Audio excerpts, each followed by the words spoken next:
चौहान के बारे में पढ़ा और हमने देखा किस तरह से पृथ्वीराज चौहान लड़ते हुए वीर गति को प्राप्त हुए और मोहम्मद गोरी की मृत्यु हुई 1206 में, यानी कि डेथ। 1206 में मोहम्मद गोरी मारा गया। मोहम्मद गोरी के बाद क्या हुआ उस पर आज हम डिस्कशन करेंगे। मोहम्मद गोरी के बाद दिल्ली में इस्टेब्लिश हुआ स्लेव डायनेस्टी, स्लेव वंश, स्लेव डायनेस्टी, स्लेव वंश यानी कि गुलाम वंश।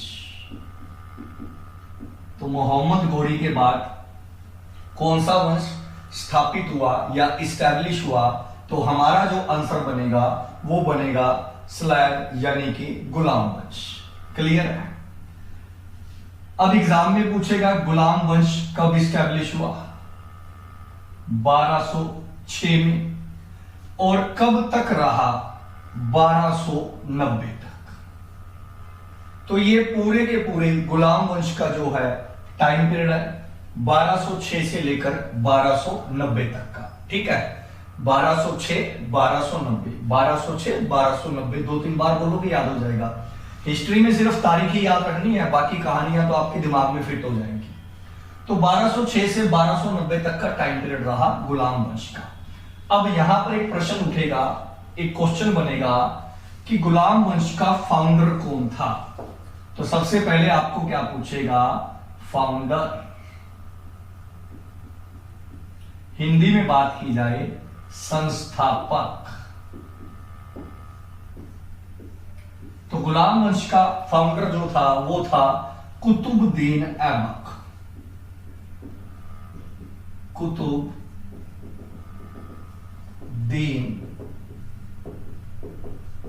ऐबक। ठीक है, तो गुलाम वंश का फाउंडर कौन था? गुलाम वंश का फाउंडर था कुतुबुद्दीन ऐबक।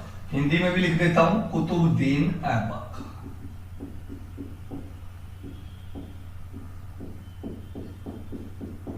कुतुबुद्दीन ऐबक फाउंडर था गुलाम वंश का, स्लेव डायनेस्टी का। अब कई बच्चों के मन में ये क्वेश्चन आ रहा होगा कि ये कुतुबुद्दीन ऐबक कहां से आया, ये कौन था? तो मैं आसान सी भाषा में आपको समझाता हूं। जो मोहम्मद गोरी था, जो मोहम्मद गोरी था उसका गुलाम था कुतुबुद्दीन ऐबक। ठीक है, तो मोहम्मद गोरी का क्या था? गुलाम था। मोहम्मद गोरी मारा गया और दिल्ली की गद्दी पर कब्जा किसने कर लिया? कुतुबुद्दीन ऐबक ने कर लिया। पुराने जमाने में एक रूल था, जिसने गद्दी पर कब्जा कर लिया वही राजा कहलाएगा, चाहे वो साम दाम दंड भेद ईमानदारी से किया है, हत्या करके किया है, कैसे भी किया है। जिसने दिल्ली की गद्दी पर, मतलब जिसने गद्दी पर कब्जा कर लिया वही अगला राजा कहलाएगा। तो मोहम्मद गोरी की डेथ हो जाती है 1206 में और कुतुबुद्दीन ऐबक गद्दी पर कब्जा कर लेता है और इस तरह से इस्टेब्लिश करता है गुलाम वंश। तभी तो इसको गुलाम वंश कहा गया है, क्योंकि ये कुतुबुद्दीन ऐबक का क्या था? गुलाम था। तो यहां से एक बात ये सीखने को मिलती है कि जब ऊपर वाले की कृपा होती है, ऊपर वाले की कृपा होती है, तो हमें पता नहीं कि ऊपर वाला कब राजा बना दे और कब रंक। देखा जाए तो कभी नहीं सोचा था कुतुबुद्दीन ऐबक ने कि वो हिंदुस्तान का बादशाह बनेगा या शहंशाह बनेगा। क्लियर है? तो कुतुबुद्दीन ऐबक फाउंडर था किसका? गुलाम वंश का। अब बात आएगी कुतुबुद्दीन ऐबक ने कब से लेकर कब तक राज किया। ठीक है, तो कुतुबुद्दीन ऐबक ने राज किया 1206 से लेकर 1210 तक। ठीक है, अगर एग्जाम में आपसे पूछा जाए कि कुतुबुद्दीन ऐबक का टाइम पीरियड बताइएगा, आज के सेशन में कहानियां कम है, कहानी आएगी तो मैं जरूर सुनाऊंगा। आज थोड़े से पॉइंट ज्यादा रहेंगे जहां से प्रश्न निकलते हैं, क्योंकि यहां पर पॉइंट्स ज्यादा आएंगे। अगर कुतुबुद्दीन ऐबक की बात की जाए टाइम पीरियड की, तो 1206 से लेकर 1210 तक। तो देखा जाए कितने साल तक राज किया? 4 साल तक राज किया। किसने? कुतुबुद्दीन ऐबक ने। ठीक है, तो आशा करता हूं यहां तक आप सभी को क्लियर होगा। अब कुतुबुद्दीन ऐबक ने क्या क्या कार्य किए, मतलब 4 सालों में कुतुबुद्दीन ऐबक ने क्या क्या काम किए, वहां से क्या क्या प्रश्न बनते हैं, उस पर आप आज डिस्कशन करेंगे। सबसे पहले कुतुबुद्दीन ऐबक क्या करता है? अपनी कैपिटल को चेंज करता है। क्या चेंज करता है? कैपिटल, यानी कि राजधानी। तो कुतुबुद्दीन ऐबक अपनी कैपिटल क्या करेगा? चेंज। पहले कैपिटल कौन सी थी? पहले कैपिटल थी दिल्ली, लेकिन कुतुबुद्दीन ऐबक दिल्ली से कैपिटल कहां लेकर जाएगा? कुतुबुद्दीन ऐबक दिल्ली से कैपिटल लेकर जाएगा लाहौर। अब क्वेश्चन आप समझ गए हो गए कि एग्जामिनर क्वेश्चन क्या पूछेगा। एग्जामिनर क्वेश्चन पूछेगा कि दिल्ली सल्तनत के किस राजा ने अपनी राजधानी दिल्ली से लाहौर ट्रांसफर की। तो दिल्ली से लाहौर ट्रांसफर करने वाला जो था वो कौन था? कुतुबुद्दीन ऐबक। तो कुतुबुद्दीन ऐबक ने अपनी कैपिटल को दिल्ली से कहां ट्रांसफर कर दिया? लाहौर ट्रांसफर कर दिया। अब आगे बढ़ते हैं और कुतुबुद्दीन ऐबक के बारे में कुछ और बातें जानते हैं। ठीक है। अब यहां पर कई बार प्रश्न पूछा जाता है, या नॉलेज के लिए बता रहा हूं, ऐबक। तो ऐबक का मतलब क्या है? कुतुबुद्दीन तो नाम है, ऐबक का मतलब क्या है? क्योंकि कुतुबुद्दीन ऐबक को इंडियन हिस्ट्री में कई नामों से जाना जाता है। तो मैं सारे के सारे नाम क्लियर कर रहा हूं ताकि आपके मन में कोई डाउट ना रहे। ऐबक का मतलब होता है God of moon. God of moon, ठीक है। ऐबक का क्या मतलब है? गॉड ऑफ मून, यानी कि कुतुबुद्दीन ऐबक को गॉड ऑफ मून के नाम से भी जाना जाता है। पहली बात क्लियर कि ऐबक का क्या मतलब है? God of moon. इसके बाद कुतुबुद्दीन ऐबक को लख बख्श के नाम से भी जाना जाता है। लख बख्श, लख बख्श के नाम से भी जाना जाता है। अब कुतुबुद्दीन ऐबक को लख बख्श क्यों कहा जाता है? इतिहासकार, हिस्टोरियंस का मानना है कि कुतुबुद्दीन ऐबक अपनी जनता में, अपनी प्रजा में हफ्ते में एक बार लाखों रुपए बांटता था, लाखों रुपए डोनेट करता था, इसलिए इसका नाम क्या रख दिया गया? लख बख्श। ठीक है। तो ऐबक का मतलब होता है गॉड ऑफ मून, और कुतुबुद्दीन ऐबक को किस नाम से जाना जाता है? लख बख्श के नाम से जाना जाता है। ठीक है। कुतुबुद्दीन ऐबक अपने नाम के पीछे टाइटल भी लगाता था। टाइटल को हिंदी में कहा जाता है उपाधि। तो कुतुबुद्दीन ऐबक का क्या टाइटल था? पहला टाइटल था सिपे सलार। सिपे सलार।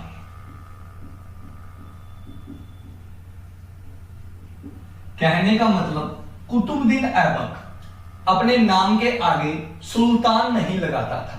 नहीं तो क्या था? नहीं तो दिल्ली सल्तनत में जितने भी राजा हुए हैं वो अपने नाम के आगे क्या लगाते थे? सुल्तान। लेकिन कुतुबुद्दीन ऐबक अपने नाम के आगे सिपे सलार लगाता था। इट्स मीन ये अपने आप को सुल्तान शो नहीं करता था। तो कुतुबुद्दीन ऐबक की क्या टाइटल थी, क्या उपाधि थी? सिपे सलार। ठीक है। इसके अलावा कुतुबुद्दीन ऐबक का एक और टाइटल था मलिक। तो एक इसका टाइटल क्या था? मलिक। तो दो टाइटल थे, पहला टाइटल सिपे सलार और सेकंड जो टाइटल था, सेकंड टाइटल था मलिक। ठीक है। क्योंकि ये अपने आप को क्या नहीं मानता था? सुल्तान नहीं मानता था।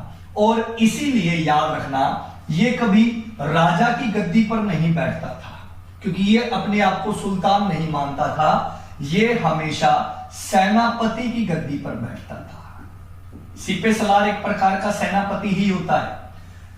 तो कुतुबुद्दीन ऐबक कभी भी राजा की गद्दी पर नहीं बैठा, ये हमेशा सेनापति की गद्दी पर बैठा। इसने अपने नाम के आगे सुल्तान कभी नहीं लगाया, इसने अपने नाम के आगे सिपे सलार और मलिक लगाया। ठीक है। तो आशा करता हूं यहां तक आप सभी को क्लियर होगा। यहां तक किस किस को क्लियर है एक बार कमेंट करके बता दो, क्योंकि आज कंटेंट बहुत ज्यादा है। ठीक है।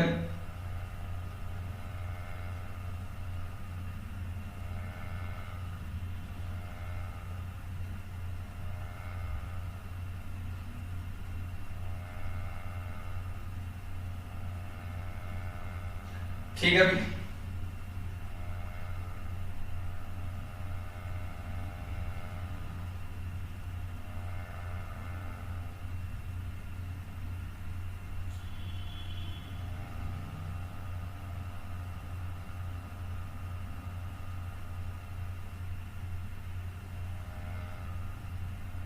तो एक बार मैसेज कर दो, यहां तक क्लियर है?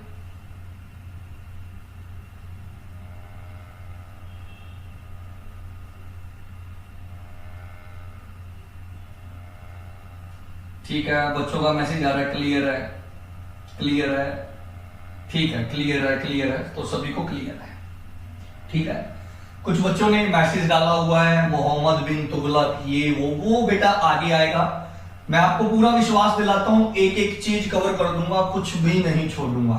ठीक है, तो एक भी पॉइंट नहीं छोड़ूंगा, बस आप सुनते जाना। ठीक है, बेसिक बातें आप सभी ने सुनी होगी, आप जानते भी होंगे, लेकिन बीच में जो भी बात होगी मैं आपको वो जरूर बताऊंगा। ठीक है, कुछ बच्चे कह रहे हैं इल्तुतमिश ने चेंज की थी। हर राजा करेगा, हर राजा अलग अलग जगह लेकर जाएगा। अपना कंटेंट ये नहीं चल रहा कि इल्तुतमिश ने क्या किया था। सबसे पहले तो इस चीज को याद रखो, 2 कदम आगे मत भागो। हम कुतुबुद्दीन ऐबक पढ़ रहे हैं, तो इल्तुतमिश का तो यहां पर मतलब ही नहीं है। इल्तुतमिश जब आएगा तब इल्तुतमिश की कहानियां बताऊंगा, छुपी हुई कहानियां, फिर अपन देखेंगे। तो अपना जो पढ़ रहे हैं उसी पर फोकस होना चाहिए। अगर अपने को पूछा जाए कि दिल्ली से लाहौर कैपिटल कौन लेकर गया, तो पहला राजा था दिल्ली सल्तनत का, कौन? कुतुबुद्दीन ऐबक था। ठीक है, कभी ये किसकी गद्दी पर नहीं बैठा, राजा की गद्दी पर नहीं बैठा, आगे आएगा उसके बारे में पढ़ेंगे, इसलिए इतना जल्दी आगे ना दौड़ो बेटा। मैंने कहा है slow and study wins the race. ठीक है, आगे बात समझ में, कम पढ़ लो लेकिन इंटरेस्ट से पढ़ो, दिल लगाकर पढ़ो, भागने का कोई फायदा नहीं है। अब हम आगे बढ़ते हैं और कुछ और बातों को जानते हैं। ठीक है, तो कुछ बच्चों के मैसेज आ रहे हैं। ठीक है, आगे बढ़ते हैं। इसके बाद अब कुतुबुद्दीन ऐबक के ये जो थे टाइटल, कार्य और नाम। अब कुतुबुद्दीन ऐबक ने क्या क्या काम करवाए, इनके बारे में भी डिस्कशन करते हैं। सबसे पहले कुतुबुद्दीन ऐबक ने एक बनाई मस्जिद। क्या बनाई? मस्जिद। और उस मस्जिद का हमें क्या पता होना चाहिए? नेम। तो कुतुबुद्दीन ऐबक ने जो मस्जिद बनाई उसका नाम है, अरबी भाषा में नाम है, अरेबियन भाषा में नाम है, इसलिए उसको इंग्लिश में नहीं लिख सकते। अरेबियन भाषा में नाम है जिसको अपन उर्दू बोलते हैं। तो मस्जिद का नाम है, ध्यान से नोट करना, कुव्वल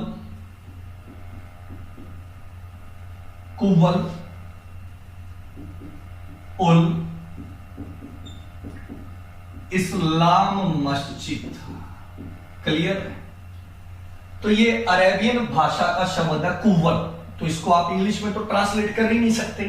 हाँ, कुव्वल को इंग्लिश में लिख जरूर सकते हो। कुव्वल उल इस्लाम मस्जिद बनवाने वाला कौन था? कुतुबुद्दीन ऐबक।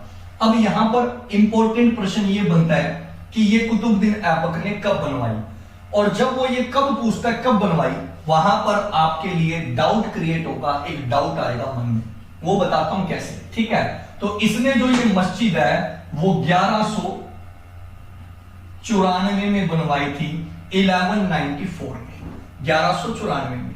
अब कई बच्चे कहेंगे कि सर, ठीक है, कई बच्चे कहेंगे कि सर 1194 में तो ये राजा ही नहीं बना था, राजा ये 1206 में बना। बिल्कुल सही बात है। जो इसने कुव्वल उल इस्लाम मस्जिद बनवाई थी, दिल्ली की गद्दी पर बैठने से पहले बनवाई थी। ठीक है, तो आशा करता हूं क्लियर होगा। 1194 में बनवाई क्या? कुव्वल उल इस्लाम मस्जिद, और ये कहां पर है? ये दिल्ली में, ये दिल्ली में। इसके बाद इसने क्या बनवाया?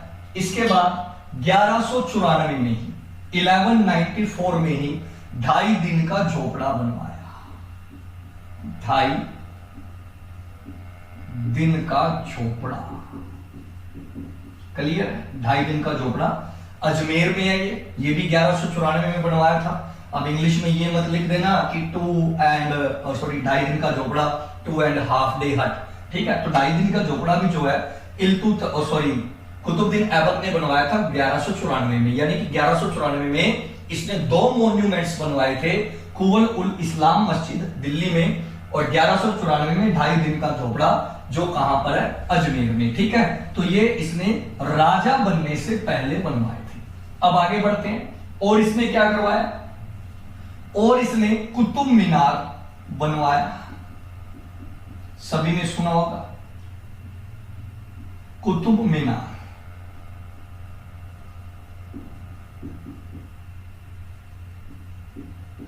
क्या बनवाया, कुतुब मीनार। ठीक है, कुतुब मीनार कब शुरू हुआ, कुतुब मीनार शुरू हुआ था 1199 में, 1199 में, यानी कि कुतुब मीनार का निर्माण भी इसने राजा बनने से पहले ही करवाया था। कुतुब मीनार, कुतुब मीनार का निर्माण इसने क्यों करवाया, क्योंकि कुतुबुद्दीन ऐबक के जो गुरु थे, कुतुबुद्दीन ऐबक के गुरु का नाम था कुतुबुद्दीन। ठीक है, कुतुबुद्दीन ऐबक के गुरु का क्या नाम था, कुतुबुद्दीन ही नाम था। इसलिए इसने अपने गुरु की याद में क्या बनवाया था, कुतुब मीनार बनवाया था 1199 में। लेकिन ये कुतुब मीनार को कंप्लीट नहीं करवा पाया। ये कंप्लीट क्यों नहीं करवा पाया, ये आगे कहानी आएगी जो मैं आपको बताऊंगा। ठीक है, अब यहां से एक प्रश्न और बनेगा कि कुतुब मीनार को कंप्लीट किसने करवाया, इल्तुतमिश ने। इल्तुतमिश ने कुतुब मीनार को कंप्लीट करवाया, इल्तुतमिश जो इसका दामाद था। इल्तुतमिश कब कंप्लीट करवाया, 1229 में। तो 1229 में कंप्लीट करवाया। क्लियर है, कब कंप्लीट करवाया, 1229 में। ठीक है, आगे बात समझ में, तो मैं फिर से रिपीट कर देता हूं। कुतुब मीनार 1199 में स्टार्ट हुआ, स्टार्ट करवाने वाला था कुतुबुद्दीन ऐबक, अपने गुरु की याद में बनवाया था। कंप्लीट करवाने वाला था इल्तुतमिश 1229 में। कंप्लीट क्यों नहीं करवा पाया, कल कहानी आएगी, कल की कहानी में या जो मेरी नेक्स्ट क्लास होगी उस कहानी में आपका ये डाउट क्लियर हो जाएगा। एक बच्चे ने मैसेज किया है कि क्या कुतुबुद्दीन ऐबक ने सुल्तान का टाइटल नहीं लिया था। जी बिल्कुल नहीं लिया था सुल्तान का टाइटल, मैं आपको बता देता हूं। तो आशा करता हूं यहां तक आपको क्लियर होगा। तो इल्तुतमिश पूरा करवाता है किसे, कुतुब मीनार को। ठीक है जी, अब आगे बढ़ते हैं। अब एक नाम आएगा यहां पर, और ध्यान से सुनना। कुतुबुद्दीन ऐबक का एक सेनापति था। सेनापति आप समझते होंगे, चीफ ऑफ आर्मी स्टाफ या जनरल। ठीक है, कुतुबुद्दीन ऐबक के सेनापति का नाम था बख्तियार खिलजी। बख्तियार खिलजी, कुतुबुद्दीन ऐबक के सेनापति का नाम था बख्तियार खिलजी। तो यहां से एक मोस्ट इंपोर्टेंट प्रश्न निकलता है, 4 स्टार मैं साथ में लगा रहा हूं। ठीक है बेटा, मोस्ट इंपोर्टेंट प्रश्न क्या निकलेगा, ये वो बख्तियार खिलजी है जिसने इंडिया की 2 यूनिवर्सिटी को आग लगाई थी। इंडिया की पहली यूनिवर्सिटी तक्षशिला, इंडिया की ही नहीं पूरे वर्ल्ड की पहली यूनिवर्सिटी तक्षशिला थी। इस तक्षशिला यूनिवर्सिटी के जो प्रोफेसर थे, आपने सुना होगा आचार्य चाणक्य। तो चाणक्य का नाम सभी ने सुना होगा। जो चाणक्य थे तक्षशिला यूनिवर्सिटी के अंदर ही क्या थे, प्रोफेसर थे। ठीक है, हालांकि तक्षशिला यूनिवर्सिटी का इतिहास एंशियंट हिस्ट्री में आएगा। एंशियंट हिस्ट्री में मैं आपको पूरे का पूरा क्लियर करूंगा। तो यहां पर जो प्रश्न बनता है वो प्रश्न ये बनता है कि तक्षशिला यूनिवर्सिटी को आग किसने लगाई थी, तक्षशिला। ठीक है, तो याद रखना तक्षशिला यूनिवर्सिटी को आग लगाने वाला था बख्तियार खिलजी। तक्षशिला और नालंदा, इन 2 यूनिवर्सिटी को डिस्ट्रॉय किया था बख्तियार खिलजी ने। और बख्तियार खिलजी कौन था, कुतुबुद्दीन ऐबक का सेनापति था बख्तियार खिलजी। कहा जाता है कि इस यूनिवर्सिटी के अंदर भारत के बहुत सारे प्राचीन ग्रंथ थे। और कहते हैं आग इतनी भयंकर लगाई गई थी कि आग 6 महीने तक जलती रही थी। काश ये आग ना लगी होती तो आज हमारे पास इतिहास के कुछ और तथ्य हमारे पास होते। ठीक है, और हिस्ट्री हमें क्लियर होती और शायद हमारे पास कुछ डाउट ना होते। लेकिन इसके अंदर बहुत सारा हमारा जो इतिहास है वो जलकर राख हो गया, कीमती किताबें जलकर राख हो गई। ठीक है जी, तो यहां से आप याद रखना बख्तियार खिलजी।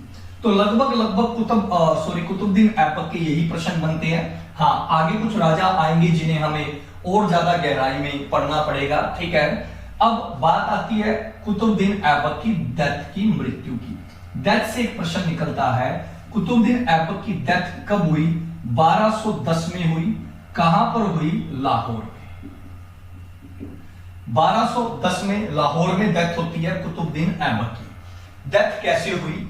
तो कहा जाता है कि कुतुबुद्दीन ऐबक एक खेल खेल रहा था, उस खेल को कहा जाता है चौगान। क्या कहा जाता है? चौगान, ठीक है। आज की मॉडर्न लैंग्वेज में चौगान को कहा जाता है पोलो। घोड़े पर बैठा जाता है और स्टिक से बॉल को मारा जाता है, तो उसे पोलो कहा जाता है आज के टाइम में। उस समय में चौगान कहा जाता था। तो कहा जाता है कुतुबुद्दीन ऐबक चौगान खेलते समय घोड़े से गिरने से 1210 में कुतुबुद्दीन ऐबक की क्या होती है? डेथ होती है, मृत्यु हो जाती है। तो यहां से एक प्रश्न निकलता है, एक क्वेश्चन निकलता है, किस राजा की डेथ घोड़े से गिरने से हुई थी? तो याद रखना, कुतुबुद्दीन ऐबक की डेथ घोड़े से गिरने से हुई, ठीक है। तो कुतुबुद्दीन ऐबक के यही प्रश्न बनते हैं। और मेरे जो नोट्स है 3 दिन की क्लास के, वो आपको गिल मेंटोर के टेलीग्राम ग्रुप में मिल जाएंगे, ठीक है। तो आप प्लीज टेलीग्राम ग्रुप से जुड़िएगा, गिल मेंटोर के टेलीग्राम ग्रुप में इन सभी के जितने भी लेक्चर या क्लासेस मैंने लिए हैं सभी के नोट्स आपको मिल जाएंगे। डिस्क्रिप्टिव प्लस एमसीक्यूज, इन लेक्चर्स को देख लेना और उन नोट्स को स्टडी कर लेना और फिर एमसीक्यूज लगा लेना, आपका एक एक डाउट क्लियर हो जाएगा, ठीक है। अब आगे बढ़ते हैं। कुतुबुद्दीन ऐबक की डेथ के बाद, मृत्यु के बाद, कुतुबुद्दीन ऐबक का बेटा आराम शाह नेक्स्ट राजा बना। ये कुतुबुद्दीन ऐबक का क्या था? बेटा। बेटा बोले तो सन। नाम क्या था? आराम शाह। क्लियर? 1210 से 1210 1210 से 1210 तक का इसका टाइम पीरियड रहा। अब इतना छोटा टाइम पीरियड क्यों था? इसके पीछे एक छोटी सी कहानी है जो मैं आपको सुनाऊंगा, और वो छोटी सी कहानी सुनकर आपको ये पूरे का पूरा कॉन्सेप्ट क्या हो जाएगा? क्लियर हो जाएगा, ठीक है बच्चों। तो जैसा इसका नाम है वैसा ही इसका काम था, आराम शाह। आराम शाह एक कुशल राजा नहीं था। कुशल राजा यानी कि इसे राज चलाने का पता नहीं था, कोई कंट्रोल सिस्टम का नहीं पता था, इसको जनता के हितों से कोई लेना देना नहीं था। जनता मर रही है तो मरे, ये सिर्फ अपने सुख में खोया रहता था, शराब में, शबाब में, औरतों के अंदर। तो यानी कि कुल मिलाकर इसके अंदर बैड हैबिट थी, ठीक है। आगे बात समझ में। तो आराम शाह का जीजा था। जीजा आप समझते ही होंगे, बहन का पति। आराम शाह का जो जीजा था वो था इल्तुतमिश। इल्तुतमिश, क्लियर?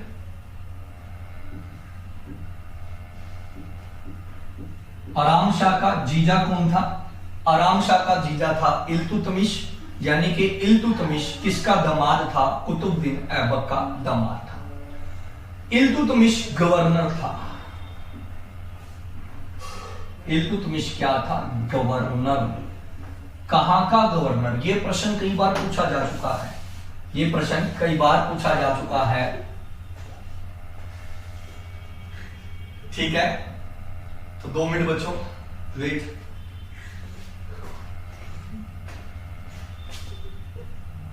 ठीक है, तो इल्तुतमिश कहां का गवर्नर था? ध्यान से नोट करना। इल्तुतमिश यूपी में एक जगह है जिसका नाम है बदायूं। यूपी में एक जगह है जिसका नाम है बदायूं, क्लियर?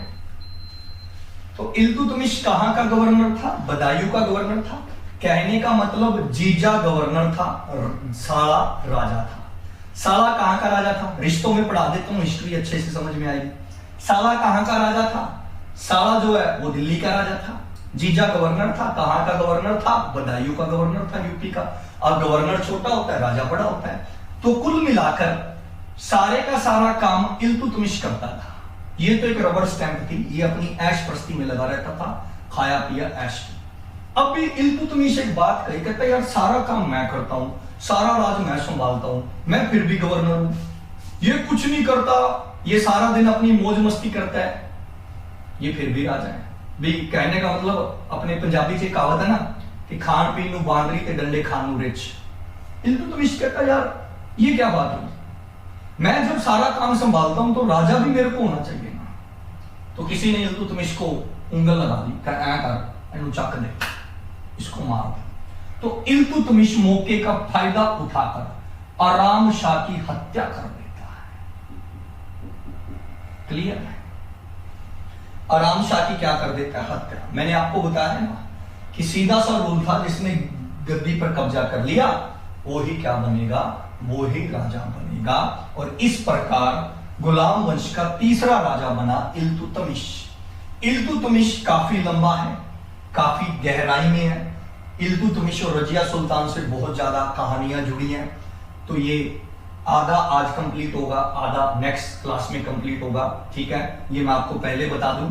ठीक है, भागना नहीं है, आराम से करना है, एक एक चीज को क्लियर करना है, डाउट कोई नहीं रहने दूंगा। तो एक बार प्लीज कमेंट करके बता दो यहां तक किस किस को क्लियर है। मैं आप सभी के इतने कमेंट रीड कर लेता हूं। 70 स्टूडेंट है लगभग यहां पर, तो इसे एक दिन आप क्रॉस करवाओ। किससे ज्यादा? मैंने आपको बताया 100 से ज्यादा। ठीक है,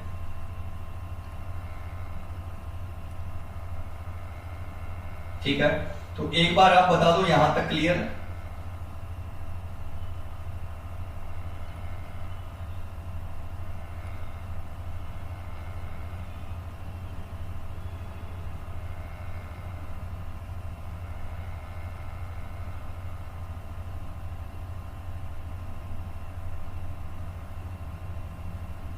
एक बार कमेंट कर दो। ठीक है, क्लियर है, क्लियर है, क्लियर है। ठीक है, तो क्लियर है। ठीक है, तो सभी बच्चों ने यही बोला क्लियर है। एक दो बच्चों की डाउट है, वो मैं आपको यहीं पर क्लियर कर देता हूं। एक दो बच्चों ने मेरे से ये प्रश्न किया है, ये क्वेश्चन किया है कि सर बख्तियार खिलजी ने यूनिवर्सिटी में आग क्यों लगाई? तो बेटा इसका जो रीजन है, इतिहास में जो पढ़ा है, वो विवादों से घिरा है, यानी कि डिस्प्यूटेड है। तो इसलिए मैं कोई ऐसी चीज यहां पर बोल नहीं सकता कि किसी की भावनाओं को ठेस लगे या किसी को बुरा लगे। ठीक है, उसको जलाने का कोई रीजन था, तो वो कभी आप मेरे से मिले या फिर कभी ऑफलाइन हुआ, फिर मैं आपको बता दूंगा। तो क्योंकि इतिहास के अंदर बहुत सारी कंट्रोवर्सी है। ठीक है, कुछ किताबें क्या कहती हैं, कुछ किताबें क्या कहती हैं, कुछ इतिहासकारों का मानना क्या है, कुछ इतिहासकारों का क्या मानना है। बस आपको यही प्रश्न पूछा जाएगा कि यूनिवर्सिटी को किसने जलाया, तो आपका आंसर होगा बख्तियार खिलजी ने जलाया। क्यों जलाया, इसका मैं आंसर आपको जरूर दे दूंगा, लेकिन अभी नहीं दे सकता, ये मेरी मजबूरी है। ठीक है, तो इस चीज को आप समझ सकते हो कि लाइव क्लास में हर चीज बोली नहीं जा सकती। ठीक है, अब यहां से एक चीज और याद रखना, मैं एक चीज आपको बताना भूल गया, उसके लिए क्षमा चाहूंगा, क्योंकि वो प्रश्न बनता ही बनता है। वो प्रश्न क्या बनता है, ध्यान से नोट करना। एक प्रश्न बनता है हिस्ट्री के अंदर, father of Tom, father of Tom. ठीक है, क्या प्रश्न बनता है? फादर ऑफ टोम, मकबरों का पितामह। तो ये प्रश्न कई बार एग्जाम में पूछा जा चुका है कि फादर ऑफ टोम किसे कहा जाता है। ठीक है, तो याद रखना फादर ऑफ टोम कहा जाता है इल्तुतमिश को, इल्तुतमिश। क्लियर है? तो फादर ऑफ टोम किसे कहा जाता है? इल्तुतमिश। जो अभी हम स्टार्ट करेंगे, स्टार्ट में आज कर देता हूं, बेस में आज सारा समझा देता हूं, और नेक्स्ट क्लास के अंदर उसकी सारी की सारी मैं कहानी आपको समझाऊंगा। मैं पहले कह चुका हूं, आज की क्लास में कहानी थोड़ी कम रहेगी। ठीक है, तो फादर ऑफ टोम कहा जाता है इल्तुतमिश को। क्लियर है? और अगर आपसे पूछे कि कुतुबुद्दीन ऐबक का टोम कहां पर है, तो कुतुबुद्दीन ऐबक का टोम है लाहौर में। कुतुबुद्दीन ऐबक का टोम है लाहौर में, लेकिन फादर ऑफ टोम किसे कहा जाता है? फादर ऑफ टोम कहा जाता है इल्तुतमिश को। ठीक है जी। अब आगे बढ़ते हैं, अब आगे बढ़ते हैं, ठीक है जी। अब भी यहां पर 2-3 प्रश्न और बनेंगे। त्राइन का पहला युद्ध लड़ा देखा आपने, और त्राइन का दूसरा युद्ध आपने देखा, लेकिन एग्जाम में एक बार पूछा गया था, एक बार नहीं 2-3 बार पूछा गया, और मैं भी आपसे पूछ रहा हूं, आप सभी ऑनलाइन हो, मेरे को कमेंट करके बताना, गूगल से नहीं देखना, ठीक है, ईमानदारी जिंदा रखना। तो मेरे को यह बताना, थर्ड बैटल ऑफ त्राइन किस किसके बीच में हुई थी?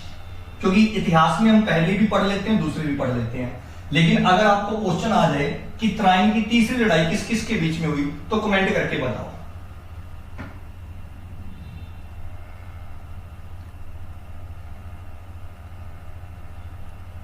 ठीक है, तो जल्दी कमेंट करके बताओ, तीसरी लड़ाई किस किस के बीच में हुई?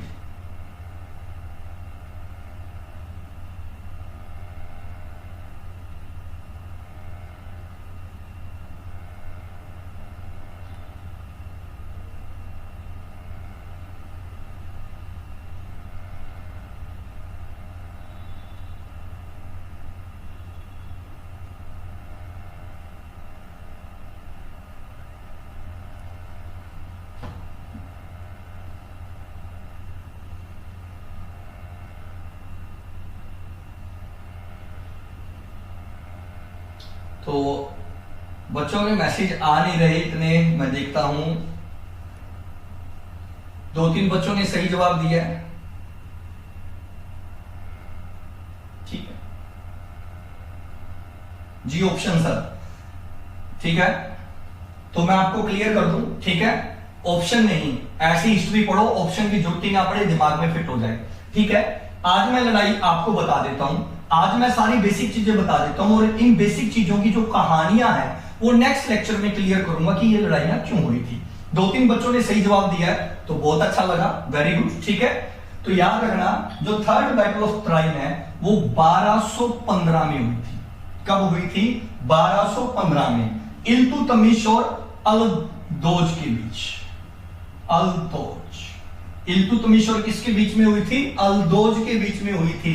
क्यों हुई थी? इसकी जो कहानी है, क्योंकि इल्तुतमिश से रिलेटेड सारी कहानी मैं नेक्स्ट लेक्चर में कवर करूंगा, तो एक बार याद रख लेना कि अगर आपको प्रश्न पूछ लिया जाए कि बैटल ऑफ त्राइन कब हुई, तो 1215 में हुई। किस किस के बीच में हुई? इल्तुतमिश और यल्दोज के बीच में हुई। क्यों हुई? ये जो क्लाइमैक्स है अपन देखेंगे अगले एपिसोड में कि इस लड़ाई के क्या कारण थे, क्या रीजन थे, पूरी की पूरी कहानी को हम पढ़ेंगे, ठीक है भी। तो आशा करता हूं यहां तक आप सभी को समझ में आया होगा, ठीक है। अब हमें एग्जाम में पूछा जाता है इल्तुतमिश का रियल नेम, असली नाम, असली नाम। तो इल्तुतमिश का जो रियल नेम था, जो असली नाम था, वो था तैमुजीन। तैमुजीन,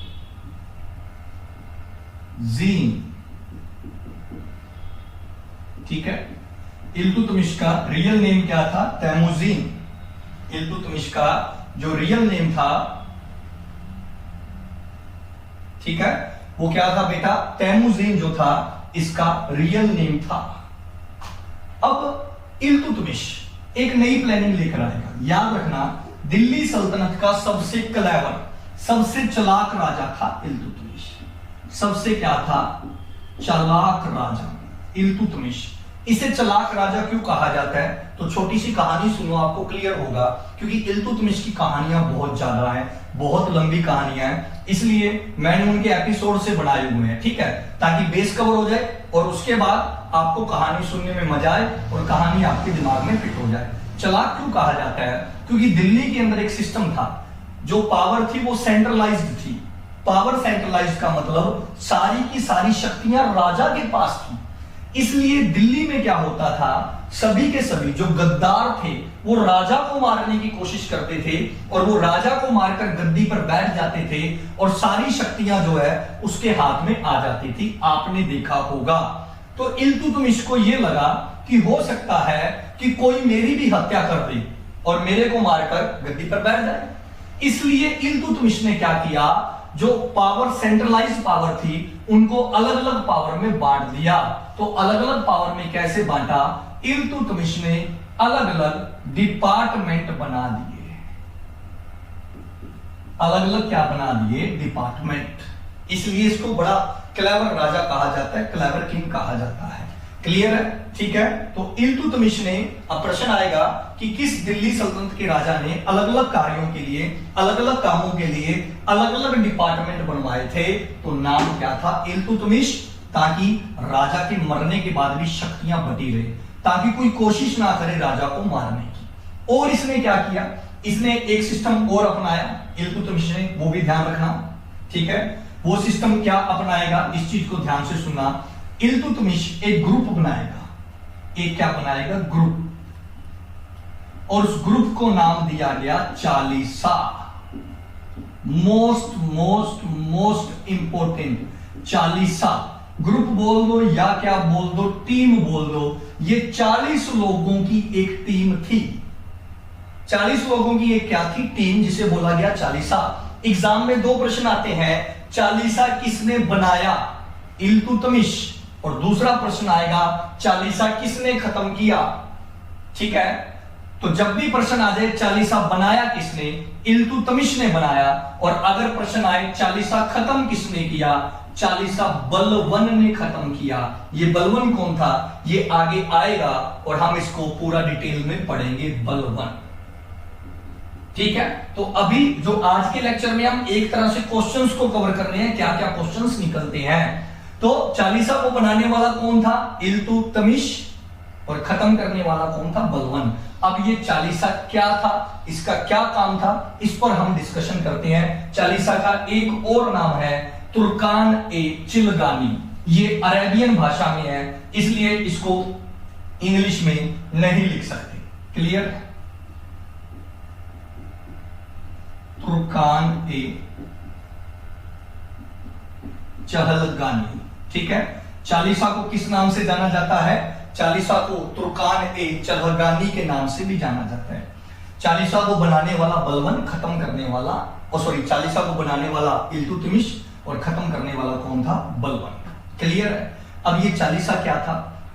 चालीसा इसलिए बनाया गया कि मान लो कोई राजा की हत्या कर दे और वो कुर्सी पर बैठना चाहे, तो याद रखना चालीसा इस मकसद से बनाया गया कि राजा की हत्या होती, अगर राजा मर गया तो सारी शक्तियां, सारी पावर किसके पास आ जाएगी? चालीसा के पास आ जाएगी। और पावर 40 लोगों में बढ़ जाएगी। कहने का मतलब बिना चालीसा की सहमति के अगला कोई राजा नहीं बन सकता।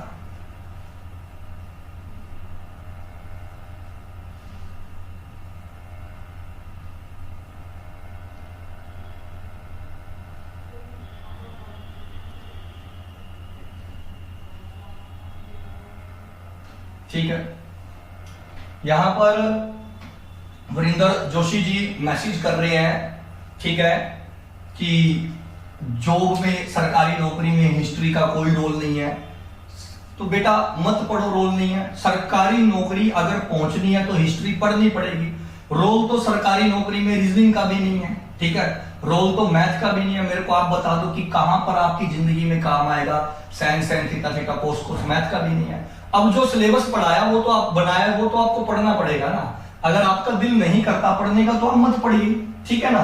लेकिन आप ऐसे उलझुल कमेंट तो कम से कम मत कीजिए भी हिस्ट्री का क्या रोल है, ठीक है। हिस्ट्री का भी आपकी सरकारी नौकरी लगने के बाद कोई रोल नहीं है, ज्योग्राफी का भी कोई रोल नहीं है, ठीक है, करंट अफेयर का भी कोई रोल नहीं है, इंग्लिश का भी नहीं है, इकोनॉमिक्स का, किसी चीज का नहीं है यार। नौकरी करनी है करो, ठीक है ना।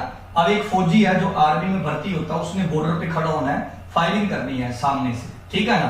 अब वो अगर ये रिटन एग्जाम में ये सोचने लग जाए हिस्ट्री तो आनी नहीं, मैं क्यों पढ़ूं, मैंने तो फायरिंग करनी है, तो बेटा ये क्वेश्चन आप उन लोगों से करो जिसने एसएससी का सिलेबस सेट किया है, पंजाब गवर्नमेंट का जो सिलेबस सेट किया है, जिसने स्पेशल मेंशन करके डाला कि हिस्ट्री आएगी, पॉलिटी आएगी, ज्योग्राफी आएगी। ऐसे जो कमेंट है आप ऑनलाइन क्लास में मत कीजिए, ठीक है। ये मेरे को भी पता है, ठीक है, ये मेरे को भी पता है कि इसका जॉब के दौरान कोई काम नहीं है। आपने नहीं पढ़ना मत पढ़ो, बाकियों को पढ़ने दो यार, क्यों टाइम वेस्ट अपना कर रहे हो, क्यों बाकियों का कर रहे हो, ठीक है। आगे बात समझ में। तो तुर्कानी चिलगानी, आगे बढ़ते हैं। तो तुर्कानी चिलगानी रख लोगे याद क्या। तुर्काने चिलगानी जिसे चालीसा बोला गया है, 40 लोगों में क्या बट जाती थी? पावर। अब मैं लास्ट पॉइंट लिखा रहा हूं आज का, और इससे मैं एक बार बेस कवर कर दूंगा और नेक्स्ट क्लास के अंदर फिर हम इनसे रिलेटेड सारी कहानियां पढ़ेंगे। अब एक प्रश्न और बनता है इल्तुतमिश से। वो प्रश्न ये बनता है कि अपनी कब्र खुद खोदने वाला राजा कौन था? इल्तुतमिश ऐसा राजा था जिसने जीते जी अपने लिए खुद की जो कब्र है वो खोद डाली थी। तो आंसर क्या बनेगा? इल्तुतमिश इसका आंसर बनेगा। क्लियर है? ठीक है, आगे बात समझ में। इल्तुतमिश इसने अपनी कब्र क्या की थी? खुद खोदी थी। ठीक है, अब क्यों खोदी, किस लिए खोदी, मैंने सारे का सारा आपको बोला है, वो सारी चीजें मैं क्लियर करूंगा। लेकिन अभी के सेशन में मैं पिछले क्वेश्चनों को एक बार रिवाइज करवा रहा हूं। इस तरह के क्वेश्चन पूछे जा चुके हैं। एसएससी सीजीएल के पेपर उठा के देखो आप। ठीक है, अगर आप एसएससी सीजीएल के अकॉर्डिंग पढ़ लेते हो, कोई भी एग्जाम आपका नहीं रहेगा। इसने अपनी कब्र खुद खोदी थी, ये आपने याद रखना है। क्लियर है? 40 साल लेकर आया, अलग अलग डिपार्टमेंट्स बनवाए, और इसने अपनी कब्र क्या की थी? खुद खोदी थी। क्यों खोदी, इसके पीछे कहानी है, वो कहानियां सारी आपकी क्लियर हो जाएगी। अब आगे बढ़ते हैं और एक हम और इसके बारे में प्रश्न को देखते हैं। एक प्रश्न आता है, दिल्ली सल्तनत में इक्ता प्रथा किसने शुरू की? इक्ता प्रथा या इक्ता सिस्टम। अब ये इक्ता प्रथा क्या है मैं आपको बताता हूं। ठीक है, इसको आप ध्यान से सुन लो। इक्ता प्रथा पूछ ले तो भी तो तुम्हें आंसर आएगा। इक्ता प्रथा क्या है? पुराने टाइम में, पुराने जमाने में जो सैनिक थे, जो आर्मी थी, उनको सैलरी नहीं दी जाती थी। उन्हें सिर्फ खाने पीने का सामान दिया जाता था, यानी कि वो जीने के लिए बस जितनी जरूरत था उतना उन्हें जो है राशन पानी दिया जाता था। हाँ, सैनिक कहीं अटैक वगैरह करते तो वहां से जो सामान वो कुछ भी लूटते, उसका कुछ भाग राजा रख लेता और कुछ भाग सेना को दिया जाता था।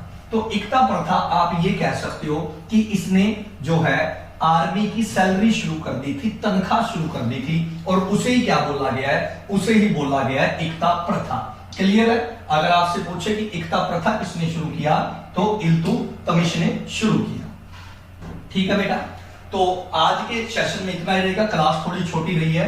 छोटी इसलिए रही है क्योंकि हिस्ट्री के कुछ चैप्टर या जीके के कुछ चैप्टर ऐसे होते हैं जो 1.5 घंटे के भी है, कुछ ऐसे है कि जो छोटे भी होते हैं। अगर मान लो मैं अब वो चैप्टर छेड़ लूं तो शायद अगले 1-2-1.5 घंटे तक खत्म ना हो। ठीक है, तो उसके लिए मैं क्षमा चाहूंगा, लेकिन मैं लास्ट में वही आपसे 5-6 बातें करूंगा। आगे बात समझ में? ठीक है, कुछ बच्चे टेक्स्ट कह रहे हैं, जो भी है।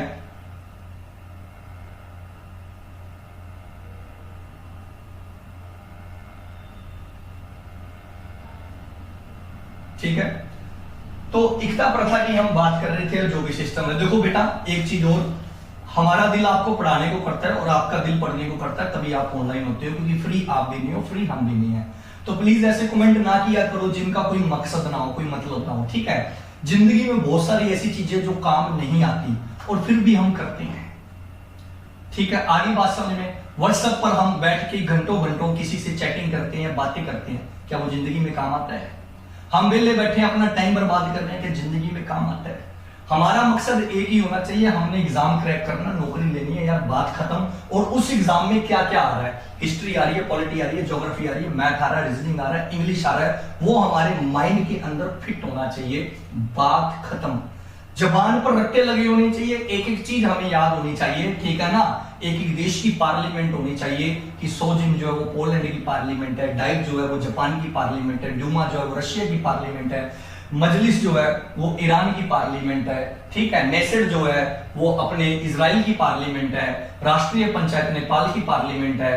ठीक है, 1 जनवरी को जैसे कि ग्लोबल फैमिली डे मनाया जाता है, 4 जनवरी को लुइस ब्रेल डे मनाया जाता है, 9 जनवरी को एनआरआई डे मनाया जाता है, 10 जनवरी को हिंदी डे मनाया जाता है, 12 जनवरी को यूथ डे मनाया जाता है, 15 जनवरी को आर्मी डे मनाया जाता है। ठीक है, इसी तरह से 1 फरवरी को कोस्ट गार्ड डे मनाया जाता है, 2 फरवरी को वेटलैंड डे मनाया जाता है, 4 फरवरी को कैंसर डे मनाया जाता है। ठीक है, एक एक चीज हमें रट्टा लगाना चाहिए यार, इस तरह से याद होना चाहिए। हमें ये मतलब नहीं है क्या जिंदगी में काम है, पहले अपना एग्जाम क्रैक कर लो, पहले अपनी लाइफ बना लो, पहले कुर्सी पर बैठ जाओ। जब कुर्सी पर बैठ जाओ ना, तब ऐसे क्वेश्चन करना कि क्या आएगा क्या नहीं आएगा।